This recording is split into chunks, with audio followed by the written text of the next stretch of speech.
Hi everyone, I just wanted to make you a little video on the beginning of shaping and how to approach it and some mechanics that are very important in order to be successful.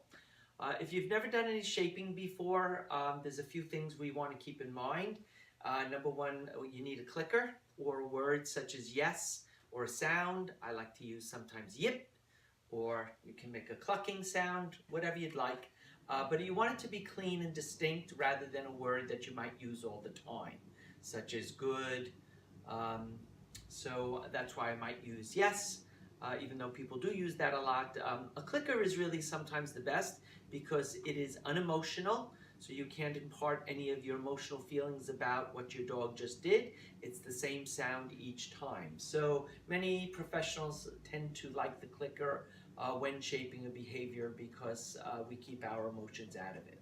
So first thing that you want to know is that you want to have some clean mechanics. And what I mean by that is we don't want to have your hand in the bait bag or touching the food or reaching the food while you're grabbing the clicker. So I don't want to be doing something like this, or here, or here. So basically you want it to be a clean delivery. And what I mean by that is I like to take the hand that I'm going to click with. Right, so I'm going to actually switch hands here. So since my bait bag is here on my right side, I have my clicker in my left. So I'm going to keep my bait bag here. I'm going to keep maybe my hand on my hip or behind my back. My hand with the clicker is at the side. I'm going to click, pause, and then give a treat. Okay? Click, pause, give a treat. Again, what we don't want to be doing is something like this. Click, click, and if you notice where Tom is looking, he's looking right at the bait bag. Okay? So, the next thing we need to do is actually charge the clicker. If your dog has never heard a click before, you just need to do that by basically click and just give him a treat.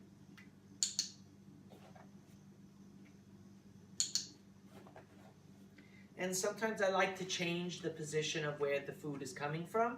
So again, the dog doesn't become predictable.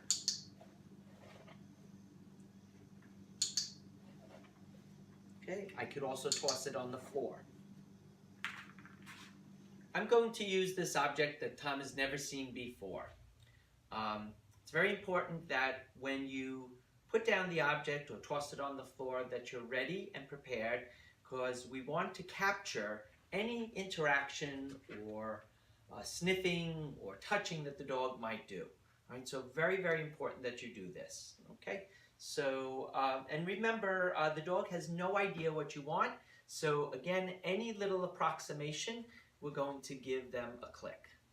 Has a tendency to put his feet on a lot of things. Why? Because he's been taught to do so. So he's thinking that that's what I'd like for him to do here. He's not wrong because that's what we would use this for, but I want him to touch him with his nose. So remember, your criteria, you're the one who sets the criteria, not the dog. Our job is to basically reward and mark any correct response the dog makes and ignore the ones or the incorrect ones we don't like. If Tom continues to put his foot on the little disc here, I'm basically going to wait him out and wait for him to offer another behavior. So I'll show you.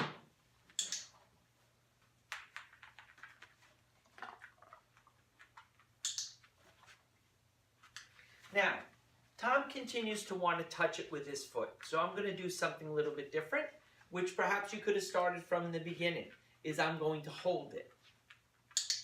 Good. So you can see that therefore the tendency for him to want to isolate just with his nose, I'm not getting his feet involved, are better. And then now I can start to lower it in a different place. So again, hand away from the food. I can lower it.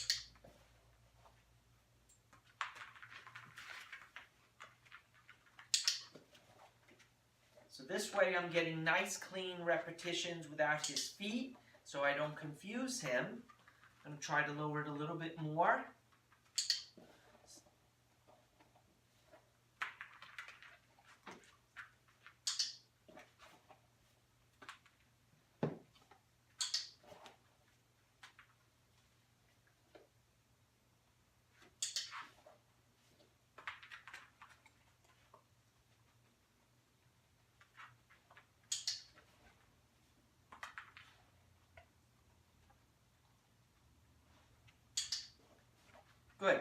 you can see just by changing it a little bit, I was able to get Tom to understand that it's about his nose, not necessarily his feet. Okay? So sometimes you have to break things down a little bit more if the dog is not getting exactly what you want them to do. It just means that you need to accept different criteria, make it a little simpler for the dog. So I hope this was helpful. We will be doing this in class. Thanks very much for watching.